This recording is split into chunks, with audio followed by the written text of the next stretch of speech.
ఆ దేవాది దేవుని మహాకృపను బట్టి ఈ దినమును కూడా ఆయన వాక్కులను ధ్యానించడానికి దేవుడు మనకిచ్చినటువంటి ధన్యతను బట్టి దేవునికి హృదయపూర్వకంగా చిన్న ప్రార్థన చేసుకుని మన వాక్యాన్ని ధ్యానించే ప్రయత్నం చేద్దాము. ప్రార్థన. పరిశుద్ధుడు, మహాగణుడు, మహోన్నతుడైన మా కన్న తండ్రి, ఆకాశమును సింహాసనముగాను భూమిని పాదపీఠముగాను చేసుకుని మీ పిల్లలమైన మమ్మలను పరిపాలిస్తూ తండ్రి, మీ కృప చూపుతూ ఉన్న విధానమును బట్టి మీకే కృతజ్ఞతాస్తుతులు చెల్లిస్తూ ఉన్నాం. దేవా, ఈ ఉదయకాల సమయంలో నాయన అర్హత లేని వారమైనప్పటికీ ఆసక్తితో మీ సన్నిధిని చేరి ఉండగా మీ సహాయమును మాకు దయచేయండి తండ్రి. ఏ మాటలైతే మా ఆత్మీయ స్థితిని బలపరచగలవో, ఏ మాటలైతే మా ఆత్మీయ జీవితాలను సరిచేయగలవో ఆ మాటల చేత నాయన మమ్మల్ని మరింత బలపరచండి. మీ సన్నిధి కాంతిలో చేరిన మేము అపవాదికి సమయాన్ని ఇచ్చేవారిగా కాక మీ ఎడల భయము భక్తి కలిగి మీరు మా కొరకు ఏ మాటలైతే తెలియజేస్తూ ఉన్నారో ఆ మాటలను గ్రహించే మనసులను మాకు దయచేయండి. ఈ ఆరాధన అంతటిలోనూ నాయన సమస్త మహిమ ఘనత మీరే పొందుకొని మీ కృపను మాకు తోడుగా ఉంచమని ప్రాధేయపడుతూ చెప్పబోతున్నటువంటి నాకు సమయోచితమైన జ్ఞానమును అనుగ్రహించి మీకు మహిమకరంగా నన్ను నిలవబెట్టుకోమని వేడుకుంటూ ప్రభు అయిన క్రీస్తు వారి పేరట ఈ ప్రార్థన మీకు సమర్పిస్తూ ఉన్నాను మా కన్న తండ్రి. ఆమేన్. వాక్యాన్ని వినడానికి చేరువచ్చినటువంటి సంఘం అంతటికి కూడా మన ప్రభువును ప్రియ రక్షకుడు అయినటువంటి యేసుక్రీస్తు ప్రభు వారి పేరట నా హృదయపూర్వకమైన వందనములు తెలియజేస్తున్నానండి. టిఫిన్ చేశారా? మంచిది. రైట్. దేవుడు మనకిచ్చిన ఈ సమయంలో ఒక చక్కని విషయాన్ని గురించి మనం ఆలోచన చేసే ప్రయత్నం చేద్దాం. ప్రియులారా, బైబిల్ గ్రంథంలో మనిషి పట్ల దేవుని ఉద్దేశం ఏంటి అని మనం ఆలోచన చేస్తే ఒక చక్కని సమాధానం మనకు కనబడుతూ ఉంటుంది. ఏంటి ఆ సమాధానము అంటే, క్రీస్తు బలియాగము ద్వారా, శిలువ మరణం ద్వారా ఒక పాపి తన పాపపు జీవితాన్ని విడిచిపెట్టి మార్పు చెంది దేవుని కొరకు బ్రతకడమే దేవునికి మానవుని పట్ల ఉన్నటువంటి ముఖ్య ఉద్దేశం. అంటే ఒక పాపి మార్పు చెంది క్రీస్తులో నూతనంగా జన్మించడం. నూతనంగా జన్మించడం అంటే కొత్తగా జన్మించడం. కొత్తగా జన్మించడం అంటే బాప్తిస్మం తీసుకొని బతకడం. బాప్తిస్మం తీసుకొని దేవుని కొరకలా నిలబడడం అన్నది దేవుడు మనిషి పట్ల కలిగి ఉన్నటువంటి ప్రధానమైన ఉద్దేశం. ఈరోజు ఈ బాప్తిస్మం తీసుకున్న వారు ఎవరైతే ఉన్నారో మనందరం ఒకసారి మన జీవితాలను గుర్తు చేసుకుంటూ ఒకసారి దానికి తగినట్లుగా ఉన్నామో లేదో పరిశీలన చేసుకునే ప్రయత్నం చేద్దాం. బాప్తిస్మం తీసుకొని నిలబడాలి మనిషి అన్నాక. అసలు ఈ బాప్తిస్మం అన్నది ఏంటయ్యా అని మనం పరిశీలన చేస్తే, బాప్తిస్మము అన్న పదం, ఆ మాట బాప్తిజో అనే ఒక గ్రీకు పదం నుండి వచ్చింది. ఏంటి ఈ మాటకున్నటువంటి అర్థం అని ఆలోచిస్తే, బాప్తిజో లేక బాప్తిస్మం అనగా సమాధి చేయడం అని అర్థం, లేదా పాతి పెట్టబడడం అని అర్థం. ఈ అర్థాలను సూచించే పదమే బాప్తిస్మం. ఆ పెద్దమ్మను పడుకోబెట్టండి. ఈ బాప్తిస్మం అన్నది అసలు ఎవరు ప్రారంభించారయ్యా అని మనం ఆలోచన చేస్తే ఒక చక్కని విషయం మనకు తెలుస్తుంది. ఒకటి, బాప్తిస్మం అన్నదాన్ని అసలు ఎవరు ప్రారంభించారు, ఎక్కడ ప్రారంభమైంది, ఎవరు దీన్ని ప్రవేశపెట్టారు. 2, ఈ బాప్తిస్మం అనేది ఎక్కడ కనబడుతుంది. 3, ఈ బాప్తిస్మం యొక్క ముఖ్య ఉద్దేశం, మూల ఉద్దేశం ఏంటి అనే ఈ 3 ప్రశ్నలు మనం ఆలోచన చేస్తూ ముందుకు వెళ్ళే ప్రయత్నం చేద్దాం. మొదటిది ఏంటి, ఈ బాప్తిస్మాన్ని అసలు ఎవరు స్టార్ట్ చేశారు, ఎవరు ప్రారంభించారు. ఎవరు ప్రారంభించారు? బాప్తిస్మం అనగానే మనకు వెంటనే గుర్తొచ్చే పేరు ఎవరిది? యోహాను గారిది. యోహాను అనే మాటకు ముందుగానే ఆయన ఏ పని మీద వచ్చాడో ఆ పని కనపడుతుంది. ఏంటది? బాప్తిస్మమిచ్చి యోహాను. బాప్తిస్మమిచ్చి యోహాను అంటే ఆయన బాప్తిస్మం ఇవ్వడానికే పుట్టాడు. యోహాను గారు పుట్టుకే చాలా ప్రత్యేకమైంది. ప్రభు మార్గాన్ని సిద్ధపరచడానికి ముందుగా వచ్చిన దేవుని దూతే బాప్తిస్మమిచ్చి యోహాను. యోహాను గారు పుట్టిక ఎలాంటిదయ్యా అని మనం ఆలోచిస్తే చాలా స్పెషల్ లైఫ్ అయింది డిజైన్. ఒకసారి మనం ఆలోచన చేద్దాం. బాప్తిస్మమిచ్చి యోహాను గారికి పునాది దేవుడే వేశాడు. ఎక్కడ వేసాడయ్యా అని మనం ఆలోచన చేస్తే కొత్త నిబంధనలు వెతుక్కుంటాం మనం, అవునా? యోహాను గారు అనగానే మన చేతులు ఎక్కడికి వెళ్ళిపోతాయి? తీస్తే లూకా సువార్త తీస్తాం, అంత ఓపిక లేదనుకుంటే మత్తయి సువార్త తీస్తాం, అంతే. అంతకు మించి వేరే పుస్తకం వెతకం. కానీ యోహాను గారి జీవిత పునాది ఎక్కడ కనపడుతుందయ్యా అంటే ఇశ్రాయేలీల చరిత్రలో కనపడుతుంది. దేవుడు తన ప్రజలైనటువంటి ఇశ్రాయేలీలతో మాట్లాడుతూ ఒక ప్రవక్తను నిలవపెట్టుకొని ఆ ప్రవక్త ద్వారా ఇశ్రాయేలీలకు ఒక సమాచారాన్ని అందించాడు. ఏంటి ఆ సమాచారము అని మనం ఆలోచన చేస్తే చూద్దాం ఒకసారి. యెషయా గ్రంథము 40వ అధ్యాయము. మీరు ఇంటికి వెళ్ళిన తర్వాత టైం కుదిరితే కాదు, టైం కుదుర్చుకొని ఈ 40వ అధ్యాయం మొత్తం ధ్యానించండి. ప్రస్తుతానికి అవసరమైన వచనాలు మాత్రం చూద్దాం. 3వ వచనం, యెషయా గ్రంథం 40వ అధ్యాయము 3వ వచనం నుండి. ఆలకించుడి. ఎవరు మాట్లాడుతున్న మాట ఇది? యెషయా గారు మాట్లాడుతున్న మాట.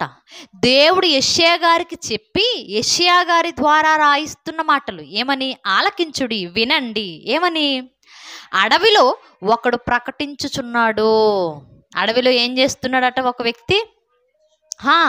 అడవిలో, అరణ్యంలో ఒక వ్యక్తి నిలవబడి ప్రకటన చేస్తున్నాడు. ఒక విషయాన్ని గట్టిగా అరిచి చెబుతున్నాడు, అనేక మందికి వినిపించేలా ప్రకటిస్తున్నాడు ఒక మనిషి. ఇది జరగబోయేది సుమా. కొన్ని జరగబోయే వాటిని ప్రవక్తల గ్రంథాల్లో జరిగినట్లుగా రాయబడ్డాయి. ఇది కూడా అలాంటిదే. అరణ్యంలో ఒక వ్యక్తి నిలవబడి ప్రకటిస్తున్నాడు. ఏమని ప్రకటిస్తున్నాడట? ఎట్లనగా అంటే ఏం ప్రకటిస్తున్నాడంటే, అరణ్యంలో యెహోవాకు మార్గము సిద్ధపరచుడి, ఎడారిలో మా దేవుని రాజమార్గము సరళము చేయుడి, ప్రతి లోయను ఎత్తు చేయవలను, ప్రతి పర్వతమును ప్రతి కొండను అణచవలను, వంకరవి చక్కగాను కరుకైనవి సమముగాను ఉండవలను. యెహోవా మహిమ బయలుపరచబడును, ఒక్కడును తప్పకుండా సర్వ శరీరులు దానిని చూచెదరు. ఇలాగున జరుగునని యెహోవా సెలవిచ్చుచున్నాడు. చాలు. దేవుడు యెషయా గారికి ఏం చెప్తున్నాడట? అరణ్యంలో ఒక వ్యక్తి నిలవబడి ప్రకటిస్తున్నాడు. ఆ వ్యక్తి ఏం ప్రకటించబోతున్నాడయ్యా అంటే, ఒకటి, యెహోవా మార్గాన్ని సిద్ధపరుస్తున్నాడు. ఎక్కడ? అరణ్యంలో ఒక వ్యక్తి నిలవబడి దేవుని మార్గాన్ని సిద్ధపరచబోతున్నాడు. 2, ఏమంటున్నాడు? ప్రతి లోయను, ఎడారిలో దేవుని రాజమార్గమును సరళం చేయును. ఎడారిలో ఏం చేస్తున్నాడట? దేవుని మార్గాన్ని సరళం చేస్తున్నాడు, సమంగా చేస్తున్నాడు, చక్కగా చేస్తున్నాడు. ఇంకా అంటున్నాడు కదా, ప్రతి లోయను ఎత్తు చేయును. లోయను ఏం చేస్తాడట? పల్లంగా, మట్టి లేకుండా లోయగా ఉన్న ప్రాంతాలన్నిటినీ ఎత్తు చేస్తాడా మనిషి అంటున్నాడు. ఇంకా ప్రతి పర్వతాన్ని ప్రతి కొండను అడిచేస్తాడు. అంటే ఎత్తుగా పర్వతాల్లో ఏవైతే ఉన్నాయో, కొండలు ఏవైతే ఉన్నాయో వాటన్నిటినీ అణిచేస్తానంటున్నాడు. ఇంకా ఏమంటున్నాడు? వంకరగా ఉన్నవి, కుదురు లేకుండా, ఒక క్రమం లేకుండా వంకర తింకరగా ఏవైతే ఉన్నాయో వాటన్నిటినీ సమముగా క్రమంగా చేస్తానంటున్నాడు. ఇంకా ఏమంటున్నాడు? కరుకైన వాటిని సమానంగా చేస్తానంటున్నాడు. ఎందుకబ్బా ఇవన్నీ అంటే, ఎందుకట? దేవుని మహిమ బయలుపరచబడును. ఆయన రాజమార్గంలో ఇవన్నీ నేను ఎందుకు సరళం చేయబోతున్నానంటే, దేవుని మహిమ అక్కడ బయలుపరచబడబోతుంది. ఆయన మహిమ బయలుపరచినప్పుడు అనేక మంది తప్పకుండా, ఒక్కడు కూడా తప్పకుండా, అందరూ ఆనాడు ఆయన మహిమను చూస్తారు. అందుకు నేను ఇలా చేస్తున్నాను అని ఒక వ్యక్తి అరణ్యంలో కేకలేస్తూ ఉంటాడట. ఆ సందర్భాన్ని, ఆ విషయాలను యెషయా గారు ఎప్పుడు రాస్తున్నాడు? సుమారు క్రీస్తు పూర్వం 700 సంవత్సరాలకు ముందే రాస్తున్నాడు. అంటే ఈ లేఖనము, ఈ ప్రవచనము నెరవేరాలి అంటే 700 సంవత్సరాల తర్వాత జరుగుద్ది ఇది. ముందుగానే దేవుడు ఇశ్రాయేలు ప్రజలకు ఏమని చెప్తున్నాడు? ఒక వ్యక్తి వస్తాడు, అరణ్యంలో నా మార్గాన్ని సిద్ధం చేస్తాడు, ఇవన్నీ జరుగుతాయి. ఈ పని కొరకే ఒక వ్యక్తి అరణ్యంలో, ఎడారిలో చక్కగా నా పని కొరకు సిద్ధపడబోతున్నాడు అనే వాక్యాన్ని ఈనాడో ఇశ్రాయేలీలకు అందించాడు. చెప్పిన తరువాత ఈ లేఖనాన్ని ఇశ్రాయేలీల్లో భక్తి పరులు అందరూ గుర్తుపెట్టుకున్నారు. భక్తి కలిగిన వారందరూ ఈ లేఖనం నెరవేర్పు కొరకు ఎదురు చూస్తూ కొంతకాలం గడిపేశారు. కొంతకాలం గడిచిన తరువాత ప్రవక్త అయిన మలాకీ గారి కాలం వచ్చేటప్పటికి మరలా ఇదే విషయాన్ని, ఇదే వ్యక్తిని గురించిన సమాచారాన్ని ఇశ్రాయేలీలకు, యూదులకు మరలా మలాకీ గారి ద్వారా దేవుడు తెలియచేశాడు. ఏమని చూద్దాం ఒకసారి ఆ మాట కూడా. మలాకీ గ్రంథము చివరి అధ్యాయము, చివరి వచనము. పాత నిబంధనలోని చివరి పుస్తకము, చివరి అధ్యాయము, చివరి వచనాలు. 5వ వచనం. యెహోవా నియమించిన భయంకరమైన ఆ మహాదినము రాకమునుపు. ఎప్పుడట? దేవుడు ఒక రోజును నియమించాడు. అది ఎలాంటి రోజు అంటే మహాభయంకరమైన రోజు. ఆ రోజు సూర్యుడు సడన్గా అస్తమిస్తాడు. ఆ రోజు భూమంతా కంపించిపోద్ది. ఆ రోజు దేవాలయపు అడ్డతెర చినిగిపోద్ది. ఆ రోజు ప్రపంచమంతా చీకటి కమ్ముకుంటుంది.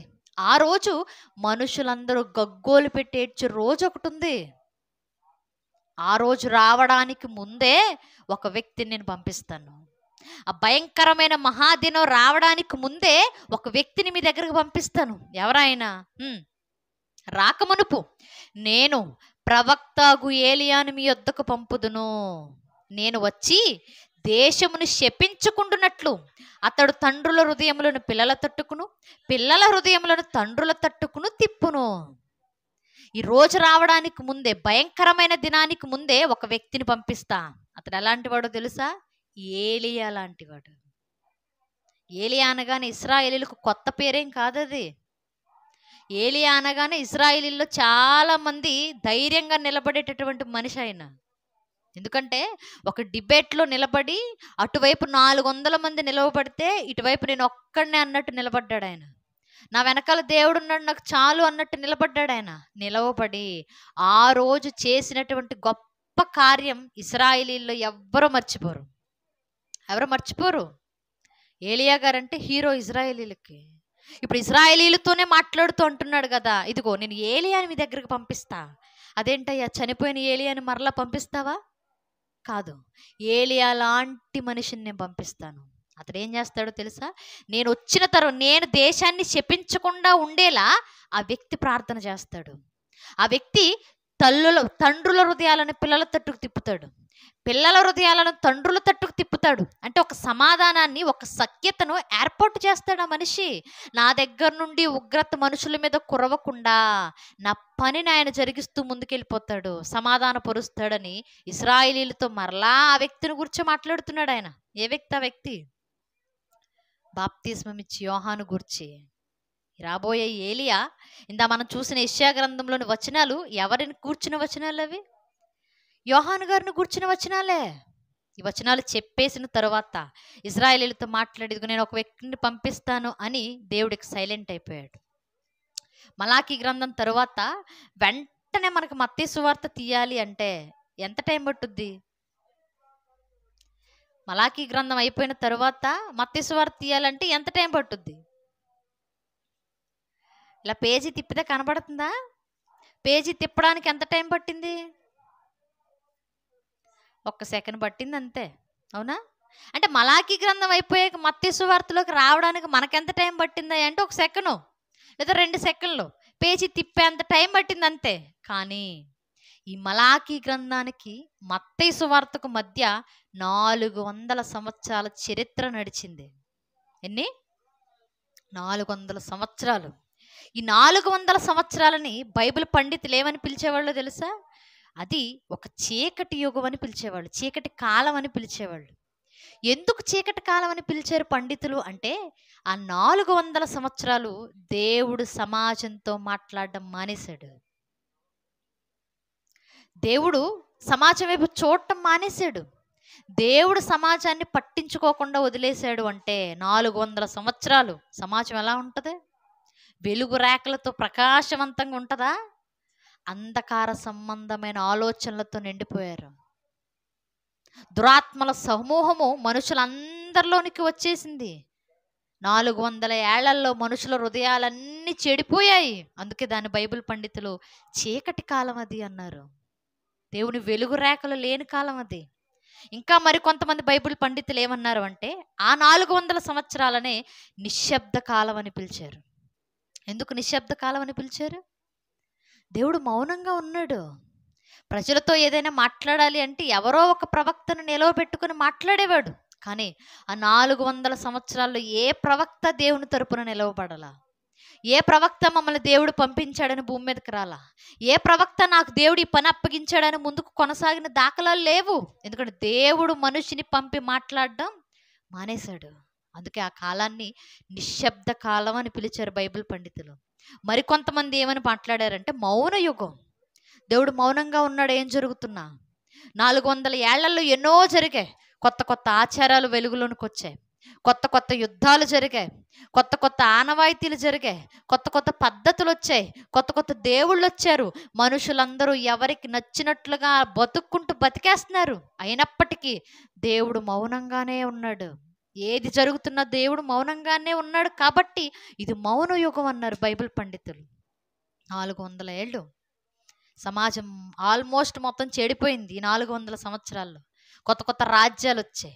ఇప్పుడు ఇవన్నీ వచ్చిన తర్వాత 400 సంవత్సరాలు గడిచిన తర్వాత దేవుడు ఏ మాట అయితే ఇశ్రాయేలీలకు నెరవేర్చాడో, ఏ మాట అయితే ఇశ్రాయేలీలకు వాగ్దానం చేశాడో, ఎవరినైతే పంపిస్తానని దేవుడు ఆనాడు సెలవిచ్చాడో ఆ జ్ఞాపకాన్ని, ఆ ఆలోచనను, ఆ లేఖనాన్ని నెరవేర్చడానికి పుట్టిస్తున్న వ్యక్తే బాప్తిస్మమిచ్చి యోహాను.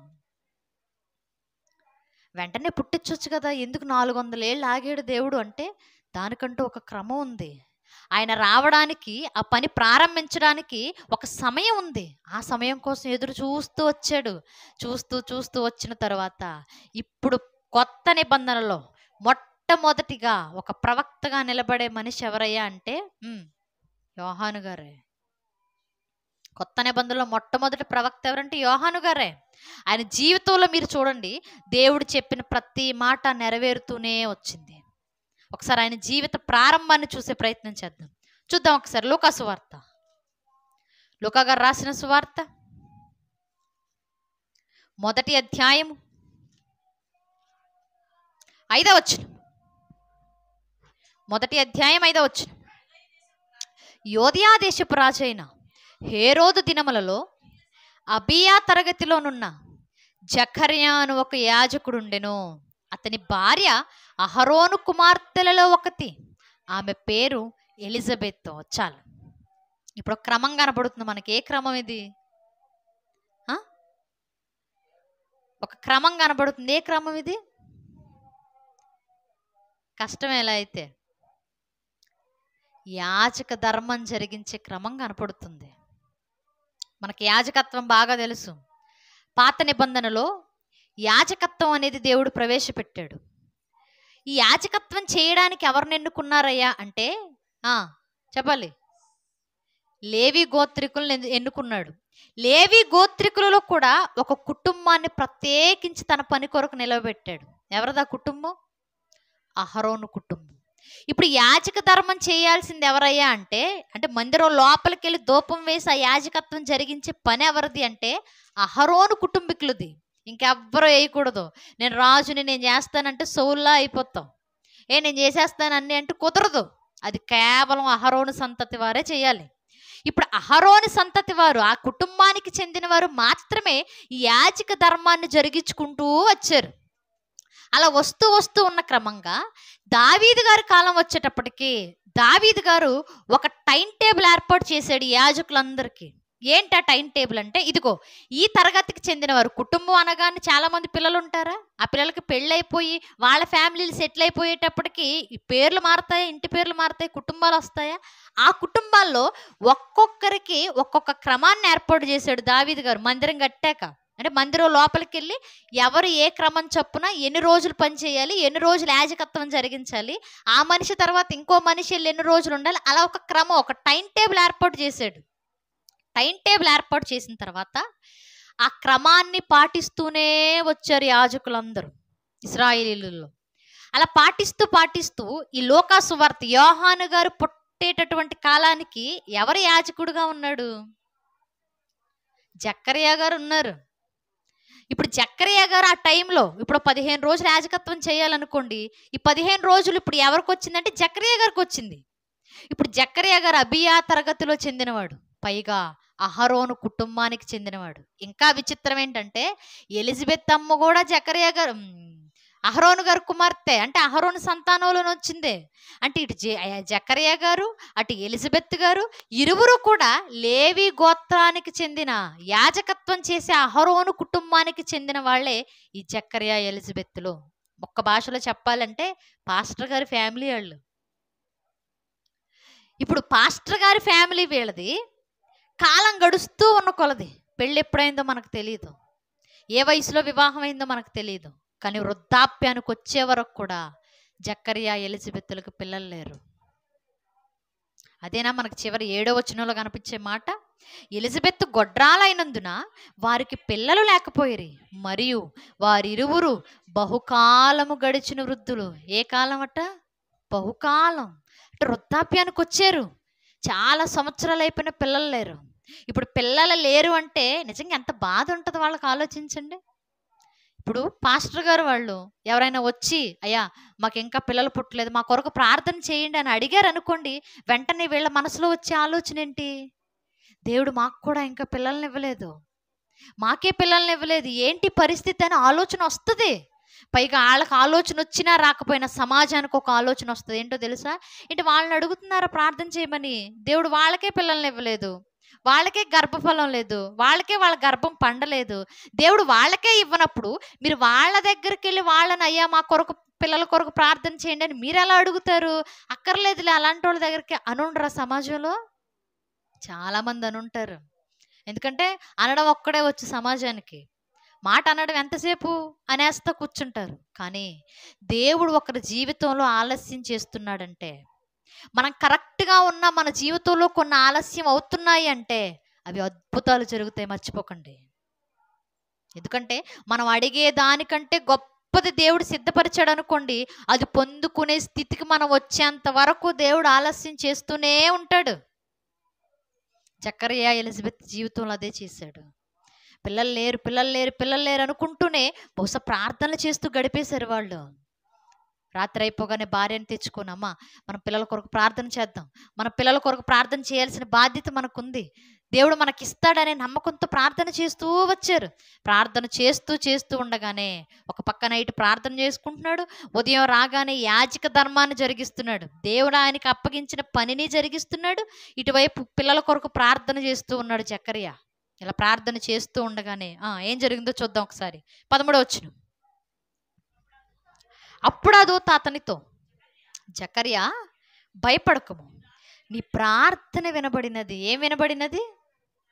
ఏం వినబడినది? ఎవరితో చెప్తున్నాడు దేవదూత? జక్కరియతో. జక్కరియా నీ ప్రార్థన వినబడింది అంటే పిల్లల కొరకు జక్కరియా ప్రార్థన చేశాడా? చేశాడు. పిల్లలు పుట్టలేదు అనుకోండి, అసలు మామూలుగా ఎవరు ప్రార్థన చేస్తారు? తల్లులు చేస్తారు. పిల్లలు పుట్టలేదు అనుకోండి, పదే పదే చర్చిలో ఎవరు కనపడతారు? స్త్రీలు కనపడుతుంటారు, తల్లులు కనపడుతూ ఉంటారు. పిల్లలు పుట్టలేదు అనుకోండి, ఎక్కువగా ఉపవాస ప్రార్థనలు, కన్నీటి ప్రార్థనలు ఎక్కడ జరుగుతాయి? స్త్రీల జీవితాల్లోనే జరుగుతాయి. బహుశా అమ్మో పిల్లలు కనకపోతే మా అత్తగారు ఏమంటారో అని భయం కావచ్చు, ఇంకా పిల్లలు పుట్టకపోతే మా మామగారు మనేత్తు పెట్టుకుంటారేమని భయం కావచ్చు, నాతో పాటు వివాహాలు అయిపోయిన వాళ్ళందరికీ పిల్లలు పుట్టేశారు, నాకు ఇంకా పిల్లలు పుట్టలేదనే ఆలోచనతో కావచ్చు, మా తోటికోళ్ళ పిల్లల్ని కనేసింది, అదే ఇంట్లో నేను ఉంటున్నాను, నేను కనకపోతే నన్ను ఎలా చూస్తారనే భయం కావచ్చు. ఏది ఏమైనా పిల్లలు పుట్టకపోతే ఎక్కువగా దేవునికి దగ్గరగా బతికేది స్త్రీలే. కదా సమాజంలో. కానీ బైబిల్ గ్రంథంలో చూడండి, జక్కరియా ప్రార్థన చేస్తున్నాడు పిల్లల కొరకు. ఒకనాడు ఇస్సాకు చేశాడు పిల్లల కొరకు. యజమానులు కూడా, భర్తలు కూడా, పురుషులు కూడా పిల్లల కొరకు ప్రార్థన చేయాల్సిన బాధ్యత ఉందని ఒక పాస్టర్ గారు తెలియజేస్తున్నాడు జక్కరియా. ఎంత గొప్ప సంగతి ఇది, ఆలోచించండి. జక్కరియా, నీ ప్రార్థన విన్నాను నేను. నువ్వు ఎవరి కోసమైతే కన్నీళ్లు విడుస్తూ ప్రార్థన చేస్తూ నా సన్నిధిని మోకరిస్తున్నావో ఆ ప్రార్థన విన్నాను. నీ ప్రార్థన వినబడినది. ఇంకా నీ భార్య అయిన ఎలిజబెత్తు నీకు కుమారుని కనును, అతనికి యోహాను అని పేరు పెట్టి. ఎవరిని కంటుంది నీ భార్య? కొడుకును కంటది నీ భార్య. ఏంటి ఈ వయసులోనా? ఈ వయసులోనే కుమారుని కంటుంది నీ భార్య. నీకు ఆ కుమారునికి యోహాన్ అనే పేరు పెడతావు. యోహాన్ అంటే అర్థం ఏంటో తెలుసా? యెహోవా దానం అని అర్థం. దానంగా ఒక బిడ్డని నీకు ఇస్తున్నాను, ఆ బిడ్డకు నువ్వు యోహాన్ అనే పేరు పెట్టని మాట్లాడాడు. ఇంకా మాట్లాడుతూ ఉంటున్నాడు కదా, అతడు ప్రభువు దృష్టికి గొప్పవాడై ద్రాక్షారసమైనను మద్యమైనను తాగక తన తల్లి గర్భమును పుట్టినది మొదలుకొని పరిశుద్ధాత్మతో నిండినవాడై. ఏమని మాట్లాడుతుంది?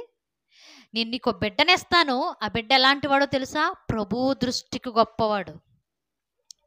ఆ బిడ్డ పుట్టిన తరువాత ఈ లోకంలో తోలు దట్టి కట్టుకుంటాడేమో, ఈ లోకంలో మిడతలు తింటూ ఉంటాడేమో, ఈ లోకంలో తేనె తాగుతూ బతుకుతాడేమో, ఈ లోకంలో ఇవన్నీ ధరిస్తాడేమో. కానీ దేవుని దృష్టిలో ఆ పుట్టబోయే బిడ్డ చాలా గొప్పోడు.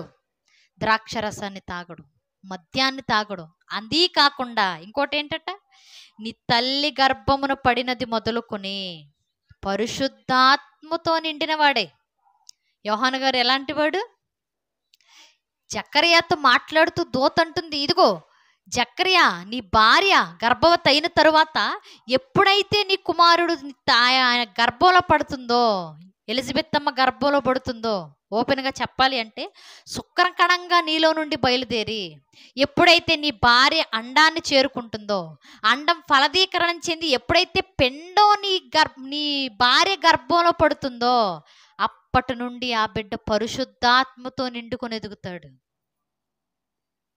తల్లి గర్భంలో పడడమే పరిశుద్ధాత్మ సహాయంతో ఆ బిడ్డ ఎదుగుతాడు. 9 నెలలు బిడ్డ ఎదగాలి. 9 నెలలు శరీరంలో ప్రతి అవయవం, కన్ను ఎదుగుతుంది, ముక్కు ఎదుగుతుంది, ఎముకలు ఎదుగుతాయి, శరీరం వస్తుంది, అవయవాలు అభివృద్ధి చెందుతూ పెరుగుతూ ఉంటాయి. కానీ 9 నెలల అవయవాలు ఎదగడం మాత్రమే కాదు, పరిశుద్ధాత్మతో ఆత్మీయంగా కూడా ఎదుగుతాడు బిడ్డ. బైబిల్ చరిత్రలో పుట్టుకతోనే పరిశుద్ధాత్మని కలిగి పుట్టిన శిశువుని చూసామా మనం? ఎక్కడా చూడలా.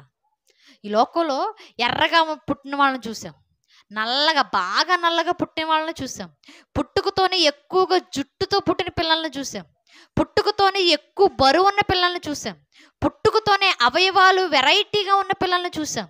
వీళ్ళందరూ గిన్నిస్ బుక్లో కూడా ఎక్కుతున్నారు. కానీ పుట్టుకతోనే పరిశుద్ధాత్మను కలిగి పుట్టిన బిడ్డనే ఇప్పటి వరకు చూడలేదు, ఒక్క యోహాను గారిని తప్ప. అందుకే యోహాను గారిని గురించి దేవుడు సెలవిచ్చిన మాట ఏంటి? యోహాను స్త్రీలు కనిన వారందరిలో గొప్పవాడు. ఎందుకు గొప్పవాడో తెలుసా? పరిశుద్ధాత్మను కలిగి భూమి మీద పుడుతున్నాడు ఆయన, అందుకు గొప్పవాడు.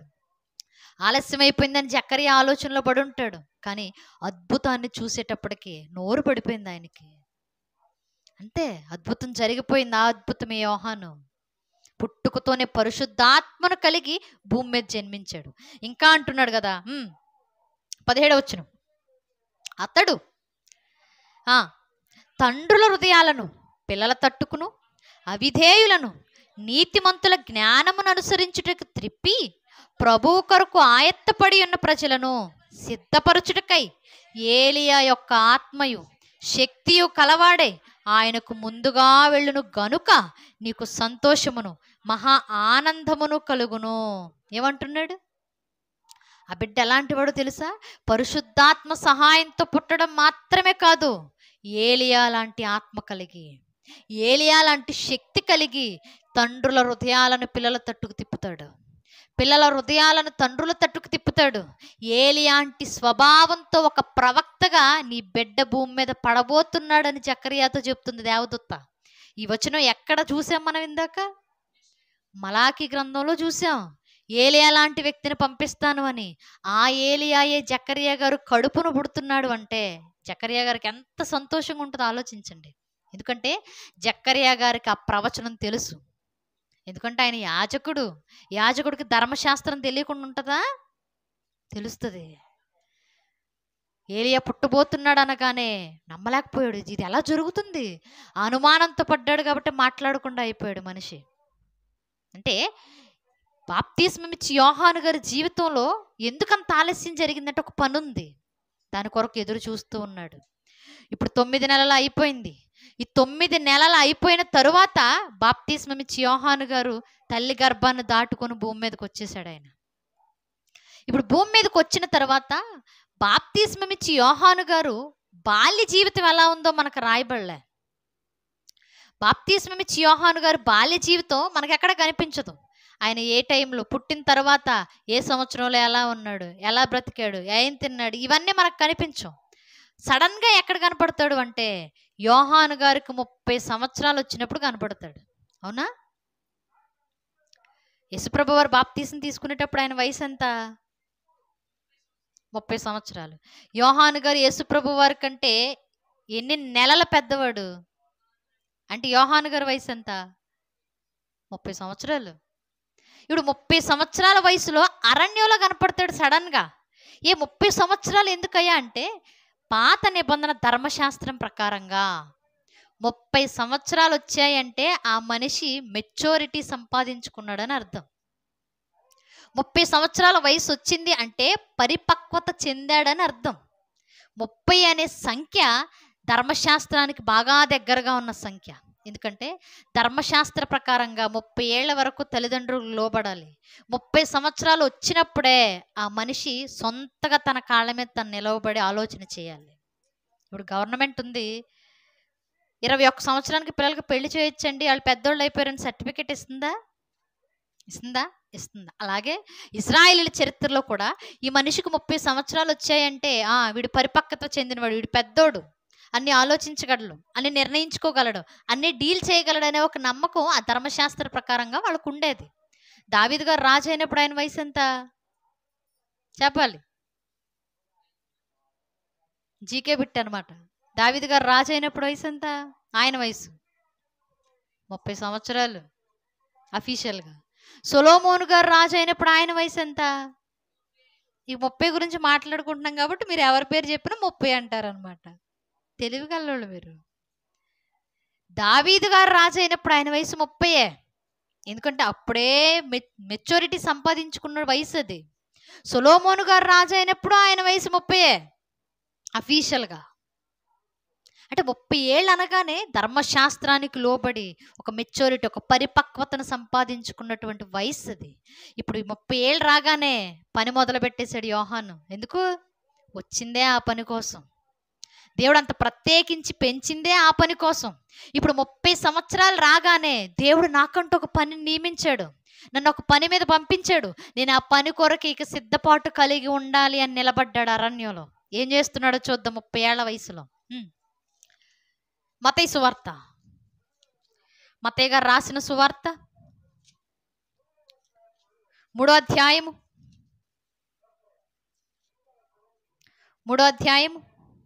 1వ వచనం నుండి.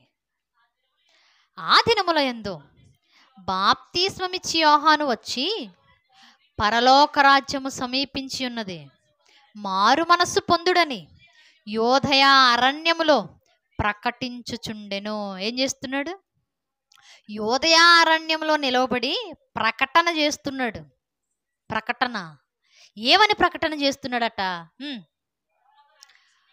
3వ వచనం.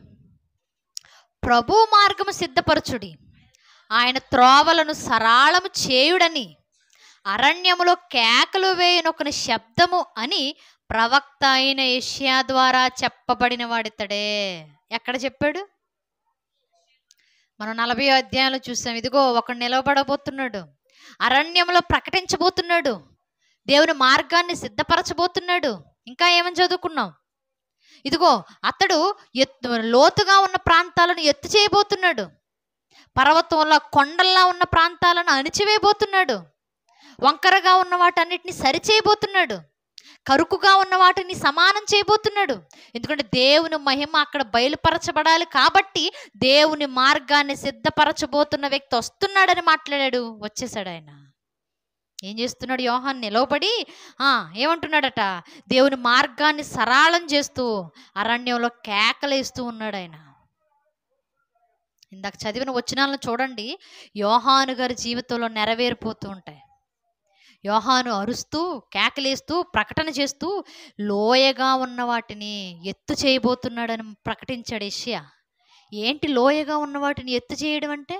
ఏం చేయాలి? యోహాను గారు వచ్చి మట్టి తెచ్చి సమానంగా పూర్తి చేయాలా?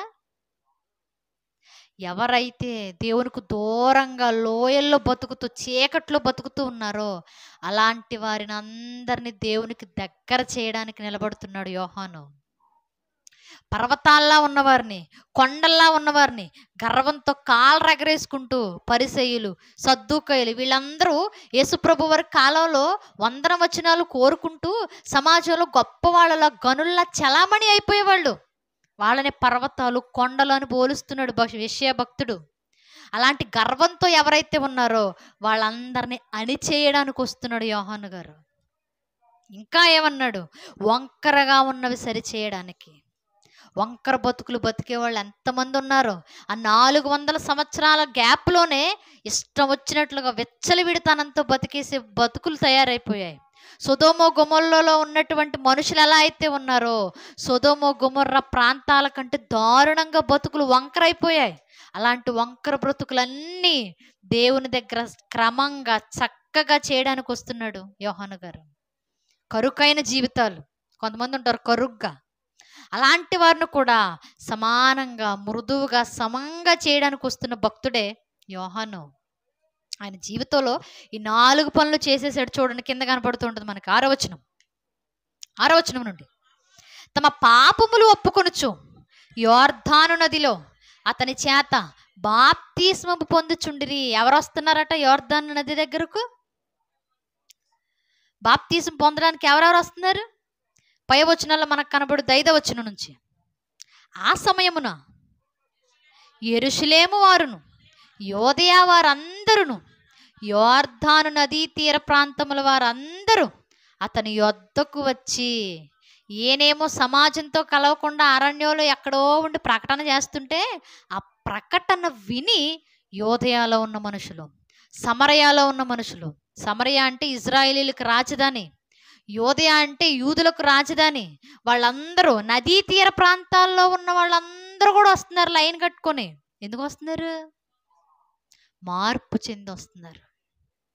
దేవునికి దూరంగా లోయలుగా బ్రతుకుతున్న వారందరూ జీవితాలు మార్చుకోవడానికి యోహాను దగ్గరకు వచ్చారు. పరిసయ్యులు, సద్దూకయ్యులు అన్న వాళ్ళు కూడా వచ్చారు. కింద 7వ వచనంలో కనపడుతుంది. అతడు పరిసయ్యులను, సద్దూకయ్యులను అనేకులను చూసి తిడుతున్నాడు ఆయన. అంటే సమాజంలో గొప్పగా చలామణి అవుతున్న వాళ్ళు కూడా, అయ్యా మేము పాపం చేసాము, మాకు కూడా బాప్తిస్మీ అని వచ్చేస్తున్నారు. అంటే పర్వతాల్లో, కొండల్లా పెరిగిపోయి గొప్పలు చెప్పుకుంటూ బతికేసే వాళ్ళను కూడా దేవుడు ఎక్కడికి రప్పించాడు? యోహాను దగ్గరికి రప్పించాడు. జీవితాలు బాలేవని ఎవరైతే గుర్తు చేసుకుంటున్నారో, నా జీవితం బాగుపడాలని ఎవరైతే ఆలోచన చేస్తున్నారో, నా జీవితం మార్చుకోవాలని ఎవరైతే కంకణ కట్టుకున్నారో వారందరూ యోహాను దగ్గరకు వచ్చేస్తున్నారు. బాప్తిస్మం ఇచ్చేస్తున్నాడు ఆయన. దేవుని మార్గాన్ని ప్రభువు రావడానికి ముందు, ప్రభు పరిచర్య మొదలు పెట్టడానికి ముందుగానే బాప్తిస్మం ఇచ్చి యోహాను గారు దేవుని మార్గాన్ని సిద్ధపరుస్తున్నాడు, సమం చేస్తున్నాడు, సరళం చేస్తున్నాడు. క్రమంగా ఒక చక్కని ఆచారాలు కాకుండా ఒక చక్కని భక్తి మార్గాన్ని ఏర్పాటు చేస్తున్నాడు యోహాను. యెషయా గారు చెప్పిన ప్రవచనం నెరవేరిందా? నెరవేరిపోయింది. అలా బాప్తిస్మం ఇవ్వడానికి వచ్చిన వ్యక్తే యోహాను గారు. ఇప్పుడు ఒకసారి ఆలోచన చేద్దాం. మనకు బాప్తిస్మం ఇవ్వాలనుకోండి ఒక వ్యక్తి, ఎవరివ్వాలి? ఎవరివ్వాలి? ఎవరివ్వాలి? అయ్యగారు ఇవ్వాలి. ఇంకెవరు ఇవ్వాలి? ఎవరైనా బాప్తిస్మం తీసుకోవాలన్న ఆలోచన రాగానే, ఏమండి నేను మా నాన్నగారితో తీసుకుంటానండి, మా నాన్నగారు అంటే నాకు బాగా ఇష్టమండి అంటుంటారు. సరిపోతుంది. అయ్యో నాకు మా పాస్టర్ గారు అంటే బాగా ఇష్టమండి, మా పాస్టర్ గారు ఎలా ఉన్నా లేకపోయినా మా పాస్టర్ గారితో నేను తీసుకున్నానండి అంటారు. కుదరదు. నేను బాప్తీసం తీసుకోవాలనుకుంటున్నానండి, మా వారంటే నాకు బాగా ఇష్టం, మా వారిస్తేనే తీసుకుంటానండి అంటుంటారు. కుదరదు. నేను బాప్తీసం తీసుకోవాలండి, పలానా వ్యక్తి అంటే నాకు ఇష్టం, పలానా వ్యక్తి అంటే నాకు ఇష్టం కాబట్టి ఆ వ్యక్తి తీసుకుంటేనే, ఆ వ్యక్తి ఇస్తేనే నేను తీసుకుంటాను అంటుంటారు. బాప్తీస్మం తీసుకోవడానికి వ్యక్తులను చూసి నిర్ణయం తీసుకొని తీసుకోకూడదు. ఎవరు బాప్తీసం ఇవ్వాలయ్యా అంటే, మీ నాన్నైనా, నీ భర్త అయినా, మీ ఫాస్టర్ గారైనా, నీకు బాగా నచ్చిన మనిషి అయినా, ఆల్రెడీ బాప్తీస్మం తీసుకొని ఉన్న మనిషే ఇవ్వాలి.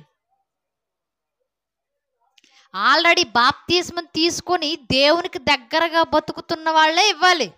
ఎవరు పడితే వాళ్ళ నీళ్ళలో ముంచి లేపేయడమే కదండి, నేను లేపేస్తాను ఎంతసేపు పని అంటే సరిపోదు అక్కడ.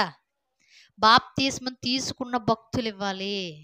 మరి యోహాను గారికి బాప్తీసం ఎవరిచ్చారు? అనేక మందికి బాప్తీసం ఇవ్వడానికి ఆయన. అది బాప్తీసమేనా? సమరయులకు బాప్తీసం ఇస్తున్నాడు, యూదులకు బాప్తీసం ఇస్తున్నాడు, నదీ తీర ప్రాంతంలో ఉన్న వారందరికీ బాప్తీసం ఇస్తున్నాడు, యేసు ప్రభు వారికి కూడా బాప్తీసం ఇచ్చాడు. ఇంతకీ ఈయన ఎప్పుడు తీసుకున్నాడు బాప్తీసం? బాప్తీసం తీసుకోవాలంటే అర్హత ఏంటంటే పరిశుద్ధాత్మను కలిగి ఉండాలి. ఇప్పుడు మనం బాప్తీసం ఇవ్వాలనుకోండి, ముందు మనం తీసుకుని ఉండాలి. ఎందుకు? మనలో పరిశుద్ధాత్ముడు రావాలి కాబట్టి. పరిశుద్ధాత్ముడు రావడానికి ముందు మనం తీసుకోవాలి. ఇప్పుడు యోహాను గారు ఆల్రెడీ పుట్టుకతోనే పరిశుద్ధాత్ముడిని కలిగి పుట్టినప్పుడు ఇంకా ఆయన బాప్తీస్మం తీసుకొని పరిశుద్ధాత్ముడు తెచ్చుకోవాల్సిన అవసరం ఆయనకి లేదు. అర్థమైందా? ఇప్పుడు పుట్టుకతోనే పరిశుద్ధాత్ముడు లోపల కలిగి బయటకు వచ్చాడు ఆయన. ఇప్పుడు బాప్తీసం ఇవ్వాలి కాబట్టి దేవుడు ఎవరికి ఇవ్వని పరిశుద్ధాత్ముడిని బాప్తీసం ఇచ్చి యోహాను గారికి మాత్రమే ఇచ్చి పుట్టించాడు. అంత లేట్ అయినా ఇంకా అలాంటప్పుడు ఆయన బాప్తీసం తీసుకోవాల్సిన అవసరం ఉందా? లేదు. పనిని ప్రారంభించాలంటే సరుకు ఉండాలి, వ్యాపారం చేయాలంటే డబ్బు ఎలా ఉండాలో, ఒక కార్యక్రమాన్ని జరిగించాలి అంటే లోపల సరుకు ఉండాలి. ఇప్పుడు బాప్తీస్మం ఇవ్వడానికి పుడుతున్నాడు కాబట్టి పుట్టేటప్పుడే ఆల్రెడీ పరిశుద్ధాత్ముడు తెచ్చుకున్నాడు ఆయన. ఇంకా ఆయన బాప్తీసం తీసుకోవాల్సిన అవసరం లేదు. చాలామంది అడుగుతారు, అసలు ఆయనకి ఎవరు ఇచ్చారు బాప్తీసం, ఆయన ఎక్కడ తీసుకున్నాడు, ఆయన ఇస్తే ఎలా చెల్లుద్ది? ఆయన పుట్టుకతోనే తెచ్చాడు, పుట్టుకతోనే దేవుడి దగ్గర నుంచి తీసుకొని వచ్చుకున్నాడు పరిశుద్ధాత్మని. ఇంకా ఆయన తీసుకోవాల్సిన పనిలా. ఇప్పుడు చాలామంది చెప్పేది ఏంటంటే, ఆయన తీసుకోలేదు, ఆయన అనేక మందికి ఇవ్వలేదా, మేము కూడా తీసుకోకపోయినా చాలామందికి ఇస్తామంటున్నారు. కుదరదు. అది యోహాను గారికి మాత్రమే. ఇప్పుడు ప్రతి మనిషి బాప్తీసం తీసుకోవాలి, మారు మనసు పొందాలి, దేవునికి దగ్గరగా బతుకుతున్నప్పుడు ఇంకొకళ్ళకి బాప్తీసం ఇచ్చి దేవునికి దగ్గర చేయాలి. అది క్రమం, బైబిల్ క్రమం అంతది పాటించాల్సిందే. ఇప్పుడు బాప్తీస్మం ఇచ్చి యోహాను పుట్టుకతోనే పరిశుద్ధాత్ముడు కలిగాడు కాబట్టి బాప్తీసం అవసరంలా. అందుకే అనేక మందికి బాప్తీసం ఇస్తూ వచ్చాడు. బాప్తీసం ఇచ్చేటప్పుడు చూడండి, ఒక క్రమాన్ని ఏర్పాటు చేస్తున్నాడు ఆయన. ఎక్కడ ఇస్తున్నాడు బాప్తీసం యోహాను గారు? యోర్దాను నదిలో ఇస్తున్నాడు. నదిలో. ఇప్పుడు అందరూ యోహాను గారి దగ్గరకు వచ్చి నది దగ్గర తీసుకొని వెళ్ళిపోతున్నారా? ఏనే అందరి దగ్గరికి వెళ్ళి ఇంటింటికి వెళ్ళి చిలకరిచ్చేసి వెళ్ళిపోతున్నాడా? అందరూ యోహాను గారి దగ్గరకు వచ్చి నదిలో తీసుకొని వెళ్తున్నారే తప్ప యోహాను గారు ఎవరింటికి వెళ్ళి చిలకరింపు ఇవ్వట్లా. యోహాను గారు ఎవరి దగ్గరికి వెళ్ళి తీసుకోండి అని అడగట్లా. యోహాను గారు మనుషుల దగ్గరికి వెళ్ళి ఇదిగో ఇది పరిస్థితి అని చెప్పట్లా. వాక్యం విని వాళ్లే వచ్చి నీళ్ల దగ్గర తీసుకొని వెళ్ళిపోతున్నారు. ఏం నేర్పిస్తుంది ఆ మాట మనకి అంటే, ఒక మనిషి బాప్తీసం తీసుకోవాలి అంటే సాదృశ్యంగా నీళ్ళు అవసరం. యేసు ప్రభు వారే నది దగ్గరకు వచ్చి తీసుకొని వెళ్ళిపోయారు. ఈరోజు మనం నది దగ్గరకు రావడం ముఖ్య ఉద్దేశం ఏంటయ్యా అంటే, చెరువుల దగ్గరికి వెళ్ళిపోవడం కాదు, నీళ్లు సమృద్ధిగా ఉన్న చోట మాత్రమే తీసుకోవాలి. ఇప్పుడు బాప్తీసం అనగానే సమాజంలో చాలా బాప్తీస్మాలు ఉన్నాయి. ఏంటది? ఒకటి చిలకరింపు ఉంది. చిలకరింపు అంటే ఎవరెవరైతే తీసుకోవాలో వాళ్ళందరూ అక్కడ నుంచుంటే పాస్టర్ గారు అలా నీళ్ళు ఇలా తీసుకొని అక్షింతలు వేసినట్లుగా ఇలా చిలకరిచ్చేసి వెళ్ళిపోతాడు. అది బాప్తీసం తీసుకున్నట్లే. ఇంకా వాళ్ళు మరికొన్ని చోట్లయితే ఇంకా జెండా బాప్తీసం ఎప్పుడన్నా విన్నారా? ఒక జెండా ఉంటుంది, పెద్ద జెండా. ఆ జెండాను అలా కట్టేస్తారు చర్చిలో. ఎవరైతే బాప్తీసం తీసుకోవాలనుకుంటున్నారో వాళ్ళు ఆ జెండా కింద నుంచి అటువైపు నుండి ఇటువైపుకి దాటి వచ్చేసారనుకోండి, వాళ్ళు బాప్తీసం తీసుకున్న వాళ్ళే. అంటే నరకంలో నుండి, మరణంలో నుండి జీవంలోనికి దాటిన వారు వీరు అన్నట్లుగా జెండా కింద నుంచి దాటి వచ్చేయాలి. అది వారికో బాప్తీస్మం. దాన్ని బైబిల్ ఒప్పుకోదు. ఇంకో బాప్తీసం ఉంది, జ్ఞానస్నానం. చిన్నప్పుడే పిల్లలు పుట్టగానే ఆ పిల్లల మీద, పసిపిల్లల మీద తల మీద నీళ్లు పోసేసి అదే బాప్తీసం అంటారు. అది కూడా బైబిల్ ఒప్పుకోదు. జ్ఞాన స్నానం వేరు, బాప్తిస్మం వేరు. మరి బైబిల్ ఏ బాప్తిస్మాన్ని అయ్యా ఒప్పుకుంటుంది అని మనం ఆలోచిస్తే, నీళ్లు సమృద్ధిగా ఉన్న చోట దేవుని పట్ల బతుకుతున్న మనిషి ఇస్తాడే బాప్తిసం, దాన్ని మాత్రమే ఒప్పుకుంటుంది. యేసుప్రభు వారు బాప్తిసం తీసుకునే సందర్భం చూడండి ఒకసారి. ఇదే 3వ అధ్యాయం 16వ వచనం. యేసు బాప్తిసం 15వ వచనం. 3వ అధ్యాయం 15వ వచనం. 15వ వచనం. యేసు ఇప్పటి కానిమ్ము నీతి యావత్తు ఎలాగంట, ఎలాగు నెరవేర్చుట అంటే యేసు ప్రభు ఎలా అయితే చేస్తున్నాడో అలాగు నెరవేర్చుట. ఎవరు? నీతి యావత్తు. నీతిగా బతకాలని బాప్తీసం తీసుకోవాలనుకుంటున్న వారు ఎవరైతే ఉన్నారో యావత్ ప్రపంచం మనుషులందరూ ఎలాగు చేయాలి? ఏం చేయాలట? ఎలాగు నెరవేర్చుట మనకు తగి ఉన్నదని అతనికి ఉత్తరం ఇచ్చెను గనుక అతడు ఎలాగు కానిచ్చెను. యేసు బాప్తిస్మము పొందిన వెంటనే నీళ్లలో నుండి ఒడ్డునకు వచ్చెను. ఇదిగో ఆకాశము తెరవబడెను. దేవుని ఆత్మ పావురము వలె దిగి తన మీదికి వచ్చుట చూచెను. చాలు. ఇప్పుడు యోహాను గారి దగ్గరకు వచ్చి యోర్దాను నదిలో నిలబడగానే, అయ్యా నేను నీ చేత్తో బాప్తీసం తీసుకోవాల్సిన వాడిని నేను, అలాంటిది నువ్వు నా చేత్తో తీసుకోవడానికి రావడం ఏంటి? నీ చెప్పులు ముట్టుకోవడానికి కూడా నేను సరిపోనయ్యా అన్నాడు. అనగానే దేవుడు అంటున్న మాట, యోహాను నేను పుట్టుకతో పరిశుద్ధాత్మను కలిగి లేని వ్యక్తినేం కాదు, దైవికమైన ఆలోచన లేని మనిషినేం కాదు, కానీ నీతి యావత్తు ఇలాగు జరగాలి. ఇప్పుడు నీ చేతుల మీదుగా నేను బాప్తీసం తీసుకుంటున్న కారణం ఏంటంటే నీతి యావత్తు ఇలా చేయాలి.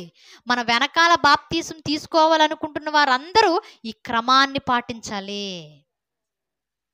బాప్తీసం తీసుకోవాలనుకున్న ప్రతి మనిషి ఇది సందర్భాన్ని చూసి ఇలా తీసుకోవడానికి సిద్ధపడాలి, ఇలా జరగాలి, ఈసారి కానిచ్చే అన్నాడు ఆయన. కానివ్వనగానే యోహాను గారు యేసుప్రభు వారిని యోర్దాను నదిలో బాప్తీసం ఇచ్చి పంపించారు. నీళ్లల్లో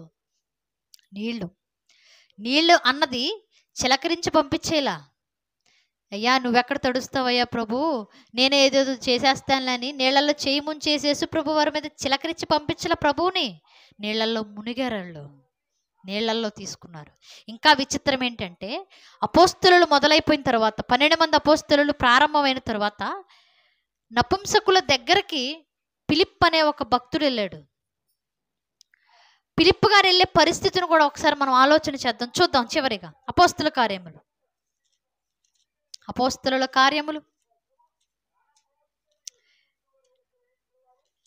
8వ అధ్యాయము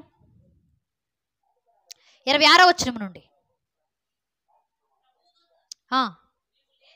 నీవు లేచి దక్షిణముగా వెళ్ళి యెరూషలేము నుండి గాజాకు పోవు అరణ్య మార్గమును కలుసుకొనుమని ఫిలిప్పుతో చెప్పగా అతడు లేచి వెళ్ళెను. అప్పుడు ఐథియోపియుల రాణి అయిన క్రందాకే క్రింద మంత్రి అయి ఆమె యొక్క ధనాగారం అంతటి మీదనున్న ఐథియోపియుడైన నపుంసకుడు ఆరాధించుటకు యెరూషలేమునకు వచ్చి ఉండెను. అతడు తిరిగి వెళ్ళుచు తన రథము మీద కూర్చొని ప్రవక్త అయిన యెషయా గ్రంథము చదువుచుండెను. చాలు. ఇప్పుడు సందర్భం మనకు బాగా తెలుసు. ఇథియోపియా నుండి నపుంసకుడు ఒక రాణి కింద మంత్రిగా, ధనాగారం అంతటి మీద ఒక అధికారిగా ఉన్నటువంటి ఆ వ్యక్తి ఆరాధించడానికి యెరూషలేముకి వచ్చాడు.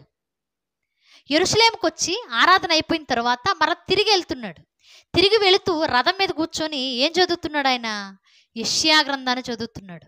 ఇంకా మీరు కింది వచనాలు చదువుకుంటూ వస్తే యెషయా గ్రంథంలోని 53వ అధ్యాయంలో 7వ వచనాన్ని ధ్యానిస్తూ ముందుకెళ్ళాడు. ఆయన వస్తూ ఉండగానే ఇతను చదువుతున్నాడు, కానీ ఇతనికి అర్థం కావట్లా. అర్థం కాని పరిస్థితుల్లో చదవడం మాత్రం ఆపట్ల. నాకు అర్థం కావట్లేదు, ఏదో మూసేసి శుభ్రంగా నిద్రపోదాం అనుకోవట్లా. మళ్ళా అర్థం కాకపోయినా చదువుకుంటూ వెళ్ళిపోతున్నాడు. అతను ఆసక్తిని చూశాడు దేవుడు. చూసి ఫిలిప్పుని వెంటనే కలుసుకొని, ఫిలిప్పు గాజా మార్గంలో ఒక మనిషి వెళ్తున్నాడు, నువ్వు అరణ్య మార్గంలో స్పీడ్గా వెళ్ళి ఆ మనిషిని పట్టుకో, కలుసుకో అన్నాడు. ఇప్పుడు రథం మీద వెళ్ళే మనిషిని నడుచుకుంటూ మరొక మనిషి వెళ్ళి పట్టుకోవాలి అంటే కష్టమా ఈజీయా? రథం మీద స్పీడ్గా వెళ్ళిపోతారా, నిమ్మతంగా నిదానంగా వెళ్తారా? ఇప్పుడు రథం స్పీడ్గా వెళ్తుంది. ఇప్పుడు అరణ్య మార్గంలో పరిగెత్తుకుంటూ వెళ్ళాలి ఫిలిప్పు, లేకపోతే కలుసుకోలేడు. రథం ఎంత స్పీడ్తో వెళ్తుందో ఇప్పుడు ఫిలిప్పు గారి కాళ్ళు పరుగంత స్పీడ్గా ఉండాలి. పరిగెత్తాడు పరిగెత్తాడు పరిగెత్తాడు పరిగెత్తాడు, చివరికి కలుసుకున్నాడు. కలుసుకున్న తర్వాత వెంటనే అడిగాడు కదా, అయ్యా నువ్వు ఇంత ఆసక్తితో రథం మీద కూర్చొని చదువుతున్నావే, నువ్వు చదివేది నీకు అర్థమవుతుందా? నువ్వు చదువుతున్న విషయాన్ని నువ్వు గ్రహించగలుగుతున్నావా అని అడిగాడు. అడగగానే నపుంసకుడు అంటాడు కదా, దారి చూపించేవాళ్ళు లేకపోతే నేను ఎలా వెళ్ళను? చదవటానికి చదువుతున్నాను కానీ నాకు అర్థం కావట్లా, ఆ విషయం ఏంటో నాకు కొంచెం చెప్తావా, కూర్చో అని రథం ఎక్కమని పిలుస్తాడు ఆయన. పిలవగానే ఫిలిప్పు గారు రథం మీదకి ఎక్కి కూర్చొని ఆ చదువుతున్న యెషయా గ్రంథంలోని 53వ అధ్యాయాన్ని వివరిస్తూ వివరిస్తూ వివరిస్తూ వివరిస్తూ వివరిస్తూ వచ్చాడు. మొత్తం విన్న తర్వాత, అంటే అక్కడ ఏముంటుందంటే యేసుప్రభువు గారి మరణ సమాధి పునరుద్ధానాలను కూర్చుంటుంది. ఆ విషయం అంతా చెప్పేసిన తర్వాత నపుంసకుడు విని వెంటనే అడుగుతున్న మాట ఏంటో చూద్దాం. 36వ వచనం.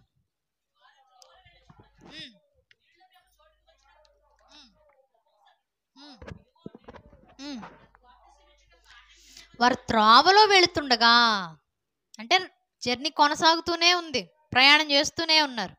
వెళుతూ వెళుతూ ఉండగా నీళ్లు కనిపించే ఒక చోట, నీళ్లున్న ఒక చోటికి వచ్చి ఏమంటున్నాడు, నాకు బాప్తిస్మం ఇచ్చుటకు ఆటంకమేమని అడిగి రథము నిలుపుమని ఆజ్ఞాపించెను.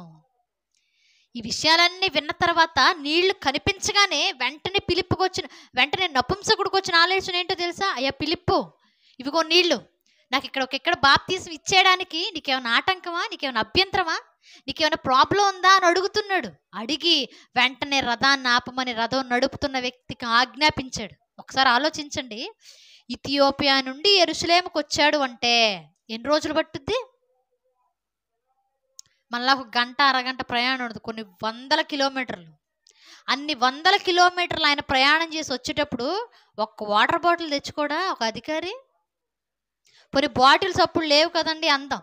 నీళ్లు దాచుకోవడానికి ఏదో ఒక బుడ్డు ఉంటుంది కదా, ఆహారం తెచ్చుకుంటాడు కదా, నీళ్లు తెచ్చుకుంటాడు కదా.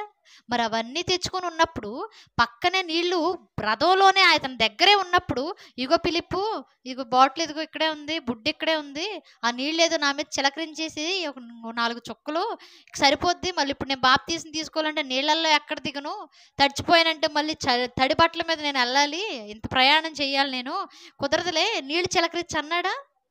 అలా ఇవిగో నీళ్ళు, ఈ నీళ్లలో నాకు బాప్తీసం ఇవ్వడానికి నీకేంటి ప్రాబ్లం ఏంటి, దిగుదాం పదా అని నీళ్ల దగ్గరికి వీళ్ళు వచ్చారు తప్ప నీళ్లు 4 చొక్కలు జిమ్మేసుకొని వెళ్ళిపోలా. చిలకరింపు బాప్తీస్మాన్ని ఒప్పుకోడు దేవుడు, జెండా కింద బాప్తీస్మాన్ని ఒప్పుకోడు దేవుడు. ఎందుకంటే నీళ్లలో మునిగి లేవడం అన్నది దేవుడు బాప్తీస్మంలో పెట్టిన ఒక క్రమం.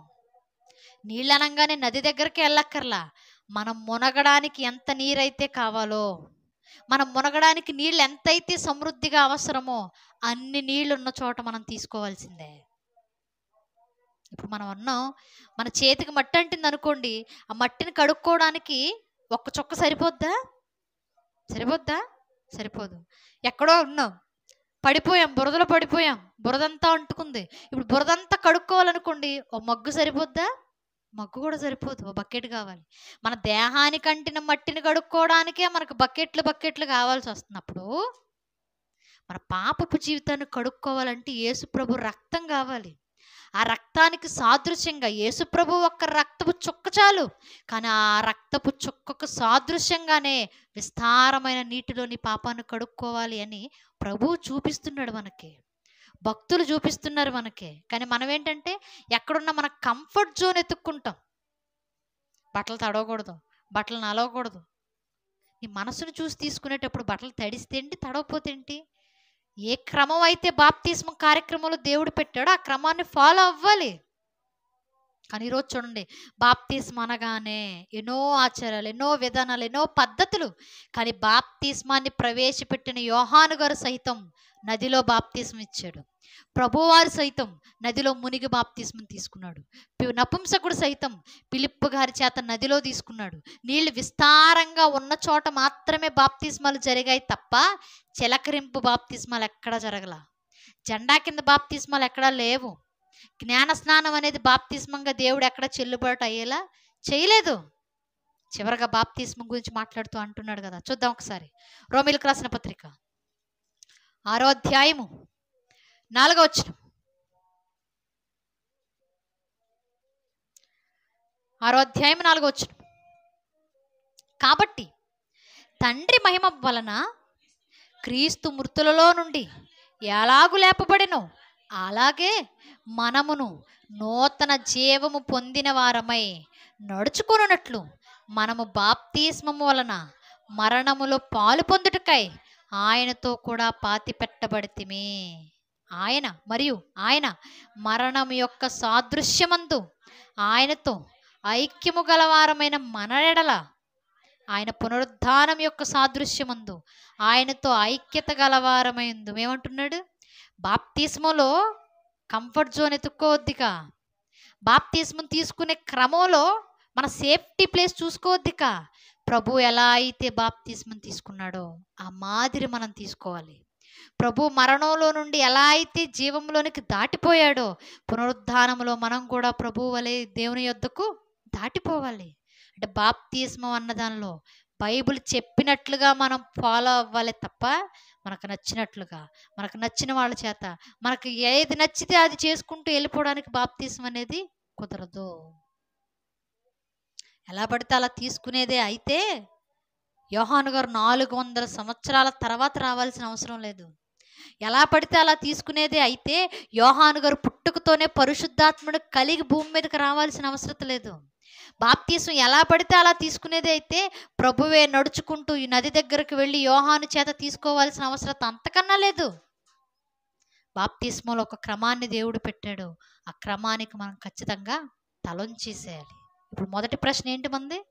బాప్తిస్మం ఇచ్చి యోహాను లేక యోహాను గారు లేక బాప్తిస్మాన్ని ఎవరు ప్రారంభించాడు? ఇదిగో యోహాను ప్రారంభించాడు. ఇక రెండో ప్రశ్న ఏంటి? బాప్తిస్మం అన్నది ఎక్కడ కనబడుతుంది? మనకు ఎక్కడ కనబడుతుంది? బాప్తిస్మం ఇచ్చేది ఎవరయ్యా అంటే యోహాను గారు. అంటే ఆయన వచ్చిన తర్వాత బాప్తిస్మం అనేది కనపడుతుంది. మరి బాప్తిస్మం ఎక్కడ కనిపిస్తుంది అబ్బాయి అంటే ఇంక మనం ఆలోచించేదే ఉంది, కొత్త నిబంధనలో కనపడుద్ది. అవునా? అవునా? అవునో కాదో వచ్చేవారం ఆలోచన చేస్తూ ముందుకు వెళదాము. కానీ క్రమం తప్పకుండా బాప్తిస్మం విషయంలో వాయిదాలు వేయడానికి వీల్లేదు. బాప్తిస్మం విషయంలో మనకు నచ్చినట్లుగా ఫాలో అవ్వడానికి వీల్లేదు. మనకు నచ్చిన వారితో తీసుకోవడానికి అసలు వీల్లేదు. బైబిల్ చెప్పినట్లుగా బాప్తిస్మం అనేది మన జీవితాల్లో జరగాల్సిందే. ఆ క్రమాన్ని తప్పకుండా మనం పాటిద్దాం. వచ్చే వారం ఈ బాప్తిస్మం ఎక్కడ కనబడుతుందో కూడా మనం చూడడానికి సిద్ధపడదాం. తల వంచండి, చిన్న ప్రార్థన చేసుకుందాం. పరిశుద్ధుడు, మహాగణుడు, మహోన్నతుడైన మా కన్న తండ్రి దేవా, ఈ ఉదయకాల సమయంలో నాయన మీరు మా కొరకు రాయించినటువంటి మీ జ్ఞాన వాక్కులను గురించి ధ్యానించడానికి మీరు మాకు ఇచ్చిన ఈ సహాయమును బట్టి మీకే కృతజ్ఞతాస్తుతులు తెలియచేస్తూ ఉన్నాం తండ్రి. కొన్ని వందల సంవత్సరాల నాయన పరిశుద్ధాత్ముని ద్వారా బాప్తిస్మం అనే కార్యక్రమాన్ని ప్రవేశపెట్టడానికి తండ్రి మీరు ఒక భక్తుడిని ఎలా అయితే ఎన్నుకున్నాడో, ఒక క్రమాన్ని ఎలా అయితే ఏర్పాటు చేశారో ఆ క్రమాన్ని తూచా తప్పకుండా నాయన మేము పాటించడానికి మాకు సహాయాన్ని దయచేయండి తండ్రి. బాప్తిస్మం తీసుకున్న తర్వాత నాయన ఎలాంటి బ్రతుకులు కలిగి మేము జీవించాలో అలాంటి జీవితాలను మాకు అనుగ్రహించండి. మరలా మా జీవితాలలో తండ్రి ఆయుష్కాలము మిగిలి ఉంటే మరలా మరికొన్ని సంగతులను మేము ధ్యానించుకోవడానికి మీ సహాయాన్ని మాకు దయచేయమని అర్థిస్తూ ప్రభువైన క్రీస్తు వారి పేరట ఈ ప్రార్థన మీకు సమర్పిస్తూ ఉన్నాను మా కన్న తండ్రి. ఆమెన్.